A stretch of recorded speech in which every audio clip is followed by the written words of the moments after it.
여기에 보면은 링크를 걸 수가 있어요. 스프레드 시트에. 그러면 링크를 걸어서 해당 파일들을 미리 저장을 해두면 해당 회차에 가서 문제를 보기가 좀 더 용이하고, 오, 좋다. 그 다음에 메모라는 기능이 있는데요. 뒷장에 넘어가시면 이렇게 해당 논점에 메모를 적어놨어요. 지금은 이제 페이지에 이렇게 핸드아웃으로 나와 있는데 네. 해당 칸을 누르면 메모가 쭈르륵 나와요. 너무 좋다. 네, 안녕하세요. 이현진 평가사입니다. 이번에 35회로 감정평가사 시험을 최종 합격한 김대영 평가님 모시고 인터뷰 준비해봤어요. 안녕하세요. 안녕하세요. 이번에 35기 감정평가사 시험에 최종 합격하게 된 김대영이라고 합니다. 만나서 반갑습니다.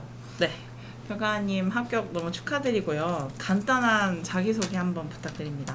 네, 안녕하세요. 저는 95년생 30살이고요. 수험기간은 이제 19년도에 1월 달부터 1차를 준비하기 시작해서 중간에 이렇게 학업도 병행도 하고 직장 병행도 해서 이번에 35기에 최종 합격하게 되었고요. 그래서 최종으로 봤을 때 수험 기간은 5년 정도, 5번 정도 시험을 봤고요. 네, 그중에 이제 직장 병행하고 이런 거 다 따지고 나면 한 28개월 정도 생각을 하게 되더라고요.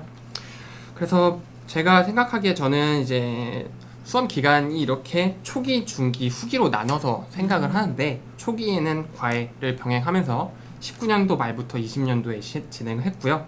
중기에는 전업으로 21년도부터 23년도 34회까지 시험을 받고, 후기에 이제 작년에 시험을 보고 나서 취업을 한 후 직장 병행하면서 올해 시험에 최종 합격하게 되었습니다. 네, 결국은 전업한 기간은 한 1, 2년밖에 안 되고 중간에 학업이랑 과외를 이제 직접 알바 뛰면서 병행도 하셨다가 그 다음에 마지막에 올해 합격할 때는 직장 병행을 하셨다는 게 참 특이한 케이스였던 것 같습니다.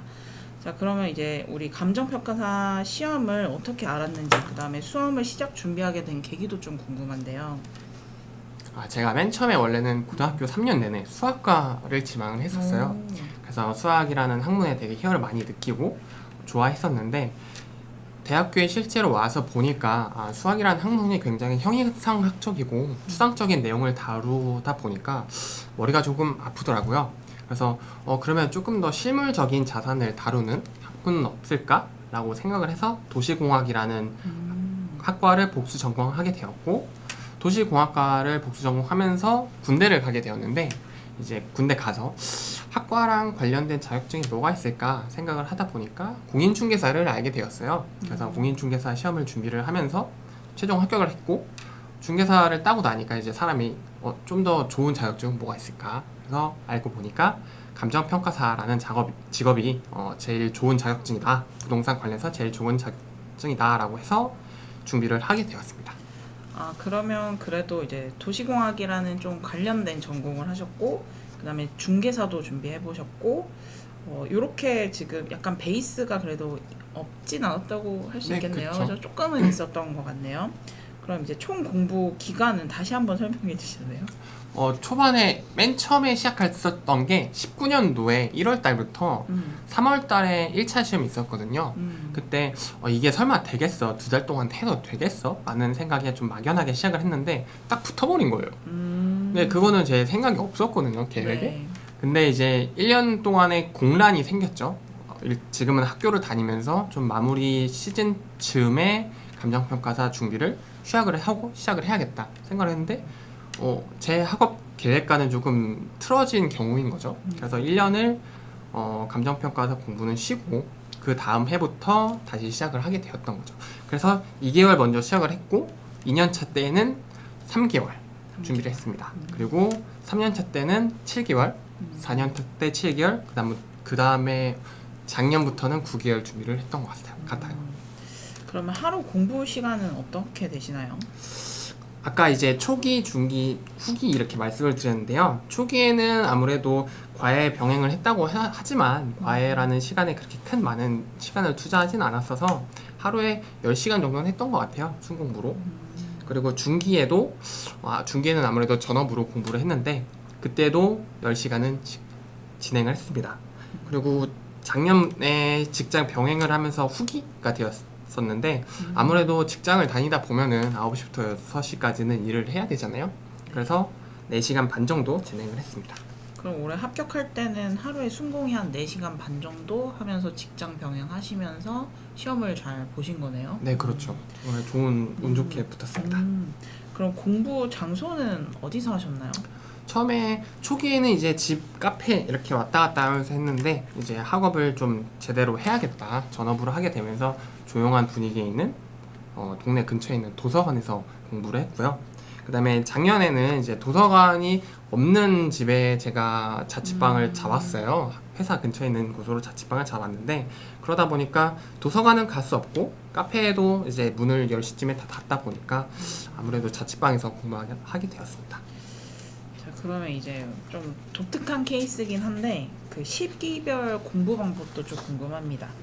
시기별로는 이제 초창기에는 아무래도 제가 실무가 제일 어렵다, 제일 꽈락률이 높은 시험이다 라고 얘기를 많이 하셔서 실무 문제를 많이 풀었는데요.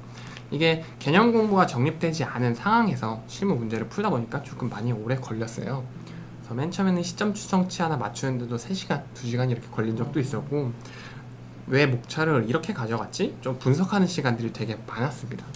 그래서 실무를 좀 많이 풀었는데 실무를 풀다 보니까 이게 이론적인 베이스가 분명히 필요한 학문이구나, 시리법이 나눠져 있는 게 아니구나 라는 생각을 했었고, 그래서 이론 공부도 같이 병행을 했는데요. 그때는 감칙 위주로 밖에 공부를 못했어요. 뭐 실무 기준을 외워야 된다거나 이런 시간적인 압박도 있었고, 그리고 법규는 아무래도 행정법 위주로만 공부를 했었습니다.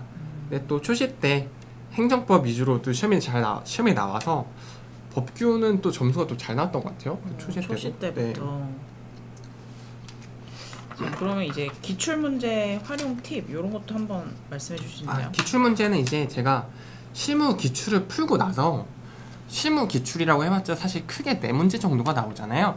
그래서 관련된 논점들을 같이 다 문제를 다 풀어야겠다 생각을 해서 모든 문제집을 쫙 펼쳐놓고 이 문제는 왜 답안지를 이렇게 썼지? 이 문제는 답안지를 왜 이렇게 썼지? 계속 분석하면서 문제를 많이 풀었습니다.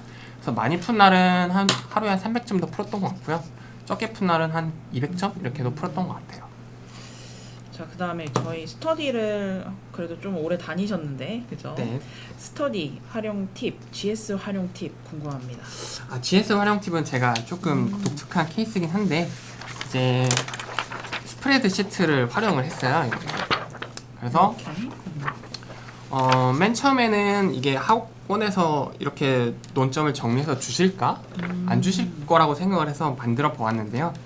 여기에다가 제가 실무, 이론, 법규 각각 나눠서 제가 점수들을 쭉 적어요. 해당 문제에서 받은 점수들을 쭉 적어서 꽈락 나온 부분들, 특히 꽈락 나온 부분들은 아무리 이게 상대 평가고 채점 팀장님들께서 뭐 좀 주관성이 반영된다고 하더라도 점수를 다 적어서 꽈락된 부분을 빨간색으로 색칠하는 거예요. 지금 불법 증축 담보 네, 그런 식으로. 사실 이런 식으로 되어 있네요. 네. 그렇죠. 여기 초록색으로 바뀐 것도 사실은 꽈락된 빨간색들이었어요. 그런데 네, 이거 근데 이제 수정을 수정하고 해서 보완을 하고 공부를 하면서 초록색으로 바꿔가는 과정이었던 거죠. 근데 실무만 빨간색이 있고 법규는 없네요, 다행히도. 법규도 여기 지금 초록 색깔은 원래 다 빨간색이었습니다. 그런데 네, 이제 그런데 이거를 이제 수정하고 하면서 보완을 해서 초록색으로 복귀하고 바꿨다. 그래서 이주 대책, 손실보상 요건, 네. 그 다음에 저희 시험에 나왔던 개공 정정 이런 것들도 있네요. 개별 네. 공시가 정정제도. 네. 아주 훌륭합니다. 요런 스타일은 제가 또 처음 봤거든요. 굉장히 좋을 것 같아요. 혹시 J이신가요? MBTI? 좀 P인데 공부할 때만 좀 이렇게 공부할 때만 성향이 J인가? 나오는 것 같습니다. 굉장히 꼼꼼하네요. 이거는 저도 지금 놀랐어요. 그래서 요거는 제 네이버 카페에 한번 올려주실 수 있나요? 네. 자료로? 그럼요. 네, 요거는 카페로 한번 올려보겠습니다. 그리고 굉장히 더 좋은 방법이에요. 그리고 더 나아가서 네. 여기에 보면은 링크를 걸 수가 있어요. 스프레드 시트에. 그러면 링크를 걸어서 해당 파일들을 미리 저장을 해두면 해당 회차에 가서 문제를 보기가 좀 더 용이하고, 좋다. 그 다음에 메모라는 기능이 있는데요. 뒷장에 넘어가시면 이렇게 해당 논점에 메모를 적어놨어요. 지금은 이제 페이지에 이렇게 핸드아웃으로 나와 있는데 네. 해당 칸을 누르면 메모가 쭈르륵 나와요. 그러면 이제 목차를 정리를 해서 왜 내가 이 문제에는 꽈락이 나왔지? 왜 내가 이 개념을 몰랐던 건 뭐지? 이렇게 보면서 스프레드 시트 정리를 하면 이제 핸드폰에 연동이 되니까 패드로 보기도 좋고 핸드폰으로 지하철 왔다 갔다 하면서 보기에도 좋고 약간 조금 이렇게 기능적으로 활용을 했던 것 같습니다. 또 올해 마지막은 직장을 다니면서 하셨으니까 왔다 갔다 짜투리 시간에 보기에 굉장히 좋았을 것 같다는 네, 생각이 맞습니다. 드네요. 네, 지하철 다니면서 아니면 토요일에 학원 GS 오면서 되게 용이하게 썼던 것 같아요. 그러면 이렇게 스터디를 열심히 따라오셨는데 기수별 준비 내용도 궁금합니다. 1기, 1기, 2기, 3기, 4기 이렇게 기준으로 알려주세요. 일단 연기는 제가 사실 해본 적이 없어요. 연기는 해본 적이 없고 1기는 이제 해당 파트에 어떤 문제가 나오는지 미리 예고를 좀 해주시잖아요. 그래서 해당 파트를 조금 암기를 하고 시작을 했고요. 2기에는 제가 공부했던 내용들이 뭐 매년 조금씩 지식이 쌓인다고는 하지만 내용들이 조금씩 바뀌면서 나오잖아요, 아무래도. 그래서 다양한 시도를 좀 해봤어요. 이번에는 작년에는 이렇게 내가 썼던 것 같은데 이번에는 이런 내용을 조금 더 써서 해보면 어떨까? 이런 내용을 모르면 작년에 기억났는데 왜 올해는 모르지? 그럼 이렇게 조금 방어를 해볼까? 하면서 되게 다양한 시도를 했던 것 같고요. 3에서 4기에는 이제 평가사님들께서 이런 문제가 나올 거다 라고 예고를 해주시더라도 저는 일부러 그걸 듣지 않고 까먹고 있다가 어차피 시험 문제는 브리타로 나오는데 그쵸, 랜덤으로 랜덤으로 들어오니까. 나오는데 이거는 실전 연습 위주로 했습니다.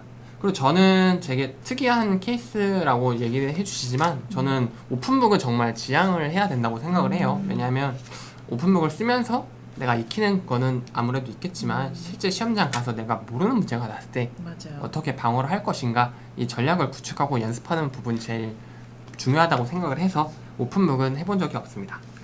굉장히 정말 성실하게 잘 따라오셨네요. 그럼 스터디 끝나고는 어떤 방법으로 하셨나요? 네, 스터디 끝나고는 이제 지하철을 타고 움직이는 시간이 있잖아요. 그러면 이제 복귀랑 같이 해서 그 아까 말씀드린 스프레드 시트에다가 적는 거예요. 오늘의 논점은 뭐였나 이렇게 적으면서 이 답안지가 이랬던 것 같고 그러면은 답안지를 받았잖아요. 저번 주 거를 받아서 점수를 좀 기입을 하면서 이 문제는 내가 조금 이런 게 부족했구나 다시 한번 느끼고 아무래도 움직이는 지하철을 조금 많이 활용을 했던 것 같은데 스터디 끝나고는 스프레드 시트를 같이 활용을 해서 공부를 했습니다. 그러면은 저희 스터디 등수나 보통 최고답안 뽑힌지 이런 것도 좀 궁금해요. 법규 한정에서 말씀을 드리면 법규에서는 보통 답안도 없었던 것 같아요. 그래서 제가 글씨가 예쁘진 않아서 참 다행이다. 참 다행이다. 그랬는데 이제 실무는 그래도 작년 같은 경우에는 제가 좀 전업으로 했잖아요. 그쵸. 그래서 감이 좀 있어서 3기쯤부터 1차 시험이 끝난 3기쯤부터 GS에 다시 들어왔는데 그때는 운 좋게 한 2번, 3번 중에 한 번씩은 최고 답안 했었던 것 같습니다. 네, 이렇게 스터디 기수별로 잘 따라오면서 엄청 열심히 준비하셨는데 우리 시험장 들어가기 전날에 혹시 준비했던 것들이 있을까요? 시험 전날에는 제가 다음 날에 어떻게 학원에 가야 되지? 아니 어떻게 시험장에 가야 되지? 를 계속 리마인드를 했어요. 뭘 먹어야 되지? 아침에는 어떻게 해야지? 뭐 흡연 같은 경우에는 언제 펴야 되지? 약간 이런 흡연. 것들을 네. 지금은 담배를 끊었는데 끊으셨어요? 네.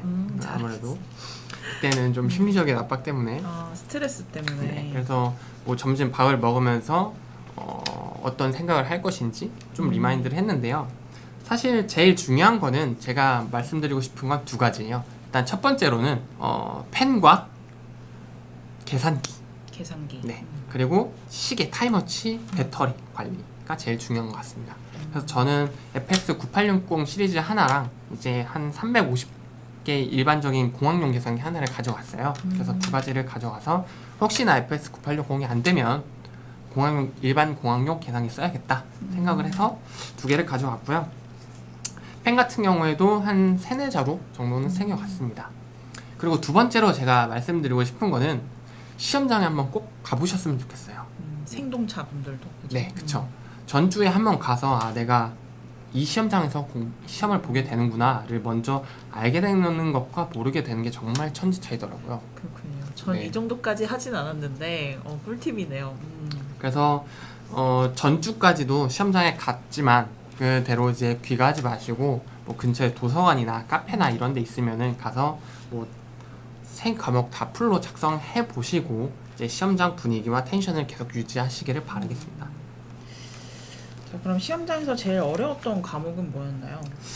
아무래도 초창기에는 실무였어요. 그래서 시험장 에피소드랑 같이 말씀을 드리면 실무를 풀면서 맨 처음에 저도 한숨이 나오는 거예요. 아, 이 20페이지짜리를 어떻게 다 읽어내지? 한숨을 쉬면서 계산기를 두들기면서 아, 이거 20점은 날렸구나 생각이 들었는데요.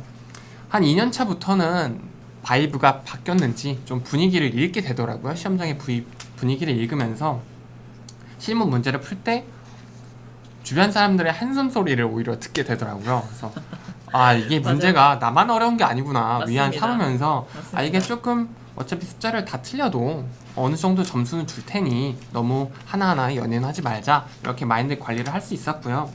이제 후반기로 갈수록 이론이 어려워지더라고요. 이론이 목차 구성과 지식적인 부분이 좀 괴리가 생길 때 이걸 어떻게 맞아요. 처리해야 되지? 라는 게 제일 어려웠던 것 같아요. 근데 그래도 법규 같은 경우에는 평가사님께서 작성해 주신 요 핵심 정리, 핵심적으로. 이게 너무 정리가 너무 잘 돼 있는 책이라서 네. 수험 준비하면서도 어려움은 없었던 것 같습니다. 자, 그럼 올해 법규 복귀 한번 해볼까요? 올해는 이제 제가 56점 받았고요. 1번은 24점, 네. 2번은 16점, 3번은 11점, 4번은 5점 이렇게 받았습니다. 이제 문제풀이 순서는 원래 제가 4번부터 풀고 시작을 하거든요. 4번을 풀면서 해당 과목에 좀 적응을 하고 손을 풀고 긴장을 풀고 문제를 푸는데, 문제를 쭉 보니까 순서가 3, 2, 1, 4가 제일 적합할 것 같더라고요. 4번 같은 경우에는 제가 작년에 이제 사무소 개설 신고 문제가 나왔잖아요. 맞습니다. 그거를 먼저 풀고 시작을 했는데 아무래도 너무 아쉬운 거예요. 어, 그래서 이거는 내가 시간이 많이 남으면 좀 많이 쓰고 적게 남으면 적게 남은 대로 좀 유도리 있게 쓸 테니까 뒤로 괜찮네요. 빼고 이제 3번, 2번, 1번, 4번 이렇게 풀자 전략을 세웠습니다. 네, 그럼 이제 수험생활 부분으로 넘어갈게요. 뭐 비하인드 스토리나 힘들었던 점 이런 거 있었을까요? 비하인드 스토리 중에 제가 가장 기억에 남는 건 이제 한 11개월 정도 공부를 했을 때 2차 시험을 제가 0.33점 차, 평균 1점 차로 떨어졌거든요. 아, 평균이 아니라 평균은 총점이 총점이 1점, 1점, 그쵸. 평균이 0.33 0.33점. 정말 아깝게 떨어진 네. 케이스죠. 근데 그때는 제가 정말 힘들어 하지도 않고 아, 공부한 게 없는데 떨어지는 게 당연하지 않나? 라는 생각을 했었는데 계속 연차가 쌓이면서 실력은 쌓이는데 왜 계속 점수는 조금씩 떨어지나. 떨어지나? 라는 생각을 했었어요. 근데 그러면서 느끼는 거는 아, 이 시험은 어떻게 보면 정말 운칠기삼이다. 운도 많이 작용하고 실력이 물론 밑바탕이 돼야지 되지만 운도 많이 작용하는 시험이니까 기죽지 말자 라고 생각을 하게 되었습니다. 긍정적인 마인드 좋네요. 혹시 취미나 스트레스 해소법도 있었을까요? 아, 저는 이제 아, 너무 힘든데? 라고 하면 이제 GS 끝나고 바로 코인 노래방에 가서 혼자 노래도 많이 목청껏 부르고 오면 또 스트레스가 많이 풀리고 이렇게 방전된 상태로 자고 일어나서 또 공부하고 그랬습니다. 자, 그럼 이제 한번 마무리 해볼게요. 네. 우리 시험 후 합격 예감이 있었는지 이것도 궁금합니다. 제가 항상 이제 시험 잘 봤는가? 라고 주변 사람들이 물어보면 이제 이런 문제는 생각이 많이 나. 이런 건 좀 아쉬워. 했던 문제나 과목들은 확실히 점수가 안 좋고요. 오히려 못 썼지? 기억이 안 날 만큼 후련하게 정말 몰입해서 다 쓰고 나온 때는 또 점수가 과목마다 다 좋더라고요. 그래서 시험에 붙을 것 같은데 라기보다는 올해는 그냥 후련하다, 후회는 없다, 이제 만약에 떨어져도 정말 이 수험기를 깔끔하게 떠나갈 수 있을 것 같다라는 생각이 들었고요. 근데 저는 오히려 그게 좋은 신호라고 생각이 됩니다. 그리고 이제 마지막 한마디 부탁드립니다. 수험생 여러분들께서도 정말 공부 많이 하시느라 힘드시잖아요. 근데 이 시험은 어떻게 보면 내가 정말 못나서 혹은 내가 실력이 부족해서 떨어지는 시험이라기보다는 내 실력은 충분한데 아직은 때가 되지 않았구나 라고 생각을 하시면서 조금 더 좀 더 힘내셔서 마지막까지 정진하시면 또 좋은 결과 있을 거라고 저는 생각이 들고요. 다시 한번 말씀드리지만 이 시험은 운칠기삼인 것 같습니다. 그래서 저도 여기에서 5번 시험을 보면서 많이 소가리도 했는데 지금은 또 웃으면서 인터뷰를 할 수 있잖아요. 저 같은 케이스도 많이 생길 수 있으니까 여러분들께서도 너무 힘들어하지 마시고 끝까지 공부 열심히 하셨으면 좋겠습니다. 네, 좋은 말씀 감사합니다. 인터뷰 여기서 마치겠습니다. 감사합니다. 감사합니다.